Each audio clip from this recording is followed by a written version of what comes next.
يا نفس إن لم تظفري لا تجزعي.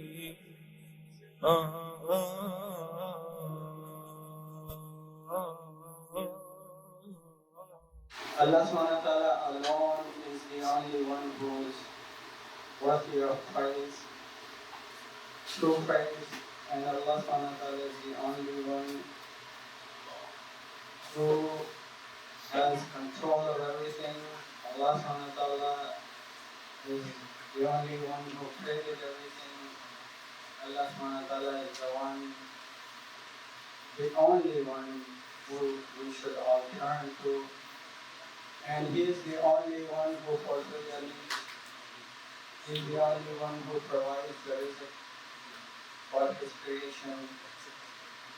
He is the only one who is running the nizam of all His creation.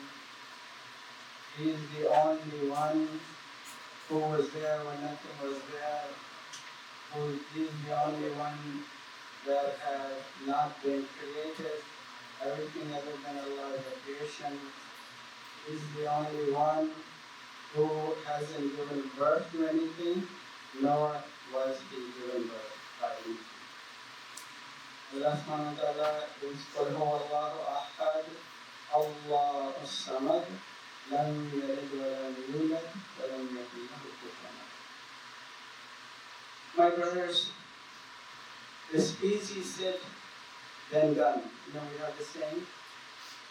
It's easy to say that Allah is all alone or do everything, but to convince our heart and to really believe when we are put to test that Allah is only our Rabb, إِيَّاكَ نَعْبُدُ وَإِيَّاكَ نَسْتَعِينُ.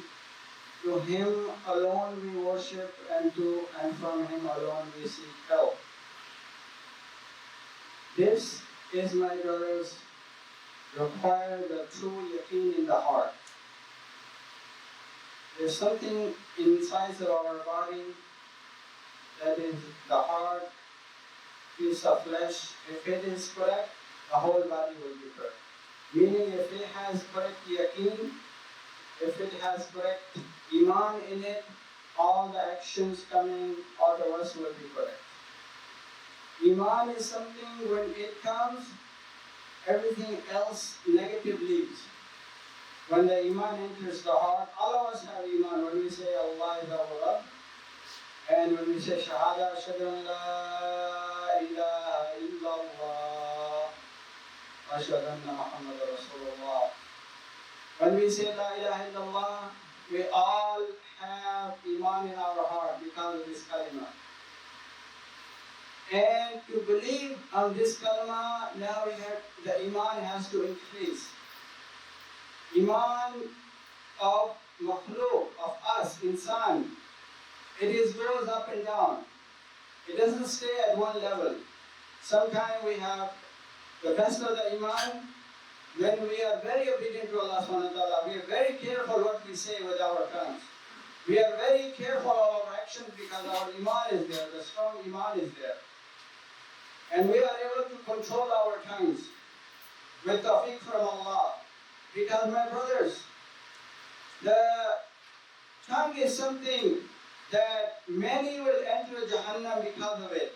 Not because they didn't pray, not because they wasn't fasting, not because they wasn't giving charity, not because they weren't doing any good actions that we think, but because they were bad when they spoke, because they were bad with their tongue. That's why Sahaba used to grab the tongue and say that because of you, many will enter Jahannam. They were good people on the face of the earth. They were good people in the eyes of the people. They were coming, they were the first one in the row. They were the one even leading the salah. They were the imam. They were the ones who were leaders of the community. And we could see them that they are the one that they're really doing good, but because of the tongue, they slander someone. They did something and that Allah subhanahu wa ta'ala is pleased. Sometimes they are so proud of their actions and they say to somebody else, oh, Allah will never forgive you. Because they don't see that person praying, They don't see that person doing any good action. They say, oh, Allah subhanahu wa ta'ala is never going to forgive you. And Allah says, who are you? Who are you to speak for me? I am Allah. I am Rabbul Alameen. I forgive who I want and I take to task who I want. So we have to be very careful with our tongue, whatever comes of our. That's why if you have nothing good to say, better to stay quiet. Alhamdulillah, I just wanted to mention the month of Muharram. Alhamdulillah, as we know, this is the beginning of the new Islamic calendar. Like this, we all remember the January 1st, the New Year, but many of us don't know that our Islamic calendar is the first of Muharram, and in it Allah has had many. It comes in Hadith Sharif, and we know about the fasting of the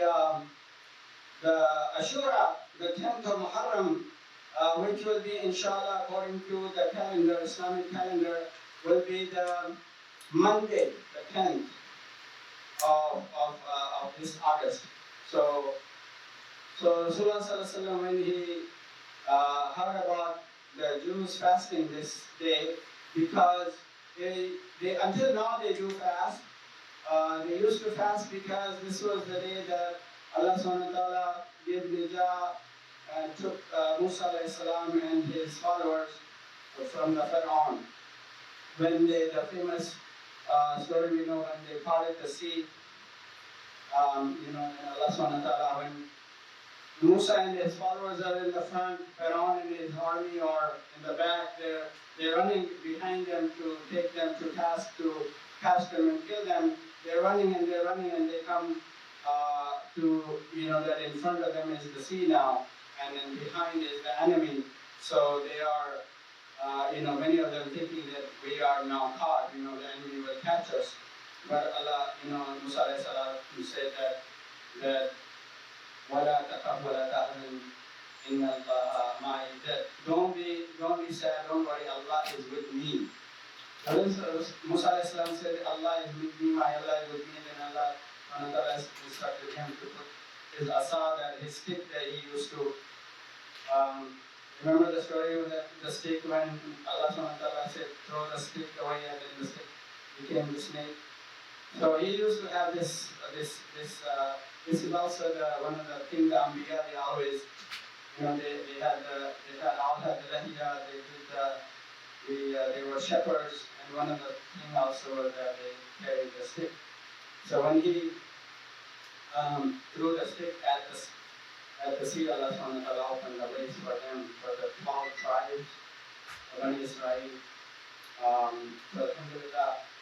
So because when Rasulullah sallallahu alaihi wasallam heard about this, and he said that inshallah, that we also believe in Musa alayhi salam, and then that he instructed the companions to fast on that day, for sure on the day of 10th of Muharram.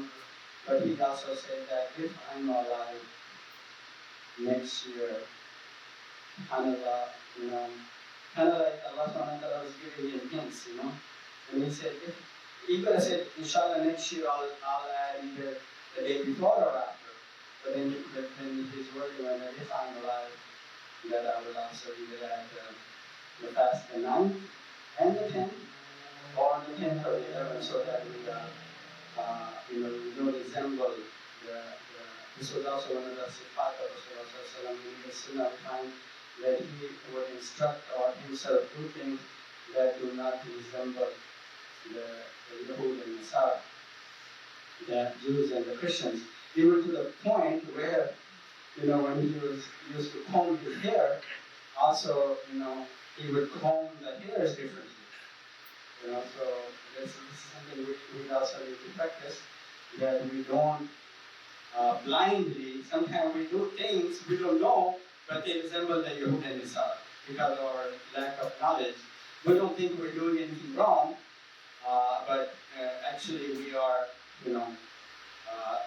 following the same path. May Allah forgive us, may Allah keep us, keep us on the Sirat al-Mustaqim, because as we know, so the Shaitan has misguided the nations before us, and certainly his task is to misguide us also.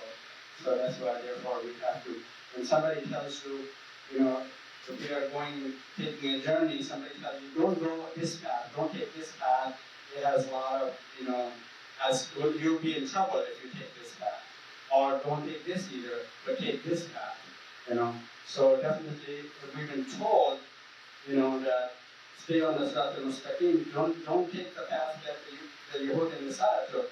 Otherwise, you will be in trouble. That's just like when when somebody tells you, somebody been on this journey, before, and then he says, oh, don't take this route. I took it, and I was so. Likewise, we should try to keep our, Allah subhanahu wa ta'ala. So in this month, there's a lot of virtues. The major we come, which is we find in the Hadith Sharif is about the fasting of the 10th for sure. And if you can add either 9 or 10 or 10 or 11, inshallah will be. Also, this Hadith also continues that in the hope of that Allah subhanahu wa ta'ala will forgive your past sins. So it's a little different than the fasting of the Arafah, which is Allah subhanahu wa ta'ala will, if you fast that one day, Allah subhanahu wa ta'ala will forgive the sins of the past year and the future year also. But this one is all in. So in Hadith Sharif also, there's nothing really authentic about the things that I'm going to mention, but in the virtues you can use here. Allah subhanahu wa ta'ala will say that also created everything.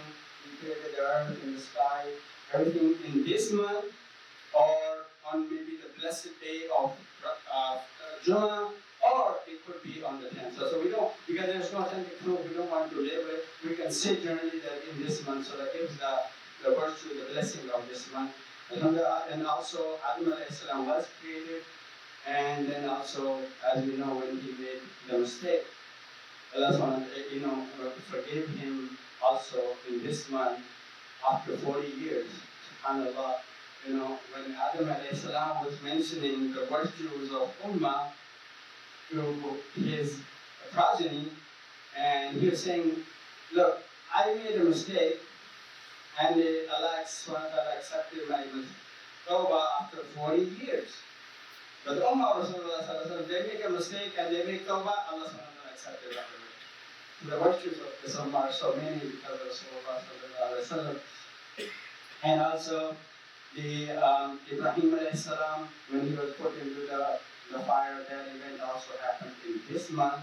And also, Yunus alayhi salam, as you know, the whale swallowed him because he got fed up with his followers. He was telling them, come to Allah and follow me. They would not listen to him, and they keep doing their things, and so then he got fed up and he just left them. And then when he left the dawah, when he left them, some say that that he was swallowed by the whale. When it happened in the safina, the fish, the ship was not stable, and they said that they made a that they put they wrote the names and say whose name comes will have to leave the. So Yunus Islam's name came up and he was thrown, and he was thrown, the whale swallowed, and then in this month. So there's nothing authentic, so you don't have to, but as virtues, gives the virtues of this month, how blessed this month is, in the beginning of the Islamic calendar, and we should also the story of Hussein and the whole progeny of Rasulullah sallallahu alaihi wasallam, as we know, the Karbala. All this is our tariq, this is our history of Islam. We should be aware of this. We should study, we should learn, because sometimes something happens that you're outside, out and about, and then the non-Muslims, they come up to you and they ask you this question, and then you're like, because you don't know, because you don't know your own religion, So then, but we should learn and try to study, and so Ibrahim was born and also thrown into the fire, and as we know the story of Ibrahim Allah said, when he only turned to the one, the real lesson, true lesson from the story of Ibrahim alayhi salam is that we always turn to Allah alone. And there is a lot of things in our countries, because of our culture, or because simply we keep people doing it. So none of those, anything that does not match in the Quran and the Sunnah, comes in the form of bid'at. We should try to stay away. Because what happens, in events like this in our history, Shaitan wants to keep us away from the real thing, whereas we should be, doing more ibadah, we should be knowing more Allah, being thankful with Allah subhanahu wa ta'ala, giving sadaqah, khairah, trying to do things that please Allah. So instead of doing that, so he'll make us busy in things that are not, no match with Quran and Sunnah, so that he'll make us think, oh, you're doing something. We are doing things, so we're satisfied, but we're actually not doing what Allah and His Rasul, doesn't match with the teachings. So that's again come back to our lack for knowledge. Really, Islam we know is what we learn, in the first 10 years, 12 years of our life. After that, we just hearsay, we hear bits and pieces from here and there, and then we try to live our life. Sometimes not only that, just by hearsay, sometimes we become scholars also. We start repeating things that, we have no authentic knowledge of, and may Allah forgive us, keep us. These are all the hidden tricks of Shaitan. May Allah subhanahu wa ta'ala protect us, protect the whole ummah, and give us the faith to be, and give us encouragement to be from those Muslims who are doing actions that are pleasing to Allah, His Rasul, and that they match with Quran and Sunnah in the life of Sahaba and the people, pious predecessors that came after them. So my brothers, we beg Allah subhanahu wa ta'ala to not, to open our eyes, to keep us on the Sirat al-Mustaqim. Unfortunately, sometimes we think we are on the right path, but we are not. So only Allah is the one who is able to guide, because He is the Hadi, He is the one who guides. We always need to beg Allah subhanahu wa ta'ala to keep us under His rahmah and mercy, and give us the faith to practice the correct deen, and also convey this deen to our future generations. My brothers, we need to have worry of our future generations. Alhamdulillah, we have worry for them, but our worry is how much money I can leave behind for them. But that's not, because all that they will come. If we forget deen and we're working so hard so that our children and future generations can have good livelihood, you have a good intention, but you don't know, because everyone comes with their own risk. So you may be exerting something, you may be making effort and forgetting what you really should be making effort with, would be for their deen, for their religion, for their iman, protection of their iman, their faith. But the risk is going to, it will follow them.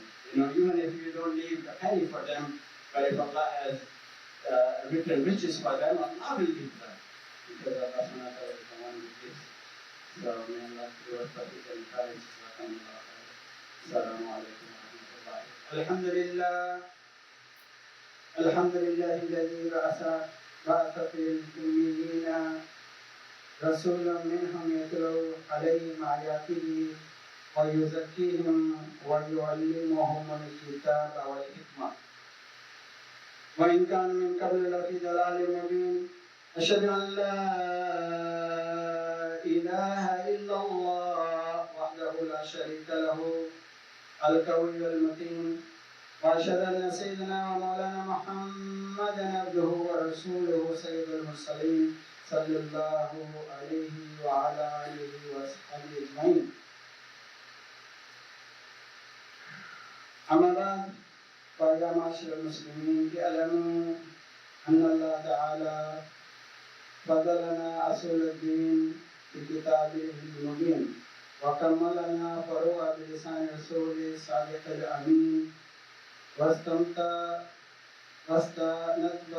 لنا جزئيات منهما أربعة من المجتهدين فتمام الدين كتاب الله وسنة رسوله وما استخرج منهما بالفقه المتين وما يرجى فيكم غيرها بدعة مخترعة وهي من أعظم السيئات وقال رسول الله صلى الله عليه وسلم ما أحدث قوم بدعة إلا رفع مثلها من سنتي وتمسك بسنة خير من إحداث بدعة وقال عليه الصلاة والسلام أوصيكم بتقوى الله والسمع والطاعة وإن كان عبدا حبشيا فإنه من يعشي منكم فسيرى اختلافا كثيرا فعليكم بسنتي وسنة الخلفاء الراشدين المهديين تمسكوا بها وعضوا عليها من نوازل وإياكم ومحدثات الأمور فإن كل محدثة بدعة وكل بدعة ضلالة وقال الله سبحانه وتعالى بعد أعوذ بالله من الشيطان الرجيم بسم الله الرحمن الرحيم ما آتاكم الرسول فخذوه وما نهاكم عنه فانتهوا واتقوا الله إن الله شديد العقاب بارك الله لنا ولكم في القرآن العظيم ونفعنا وإياكم بآياته وذكر الحكيم أستغفر الله لي ولكم ولسائر المسلمين فاستغفروه إنه هو الغفور الرحيم الحمد لله نحمده ونستعينه ونستغفره ونؤمن به ونتوكل عليه ونعوذ بالله من شرور أنفسنا ومن سيئات أعمالنا من يهده الله فلا مضل له ومن يضلل فلا هادي له ونشهد أن لا إله إلا الله وحده لا شريك له ونشهد أن سيدنا ومولانا محمدا عبده ورسوله أرسله بالحق بشيرا ونذيرا وداعيا إلى الله بإذنه وسراجا منيرا بسم الله الرحمن الرحيم إن الله وملائكته يصلون على النبي يا أيها الذين آمنوا صلوا عليه وسلموا تسليما اللهم صل وسلم وبارك على محمد عبدك ورسولك وصل على المؤمنين والمؤمنات الأحياء منهم والأموات إن الله يأمر بالعدل والإحسان وإيتاء ذي القربى وينهى عن الفحشاء والمنكر والبغي يعظكم لعلكم تذكرون اذكروا الله يذكركم وعلى ذكر الله تعالى عز وجل وتعالى السلام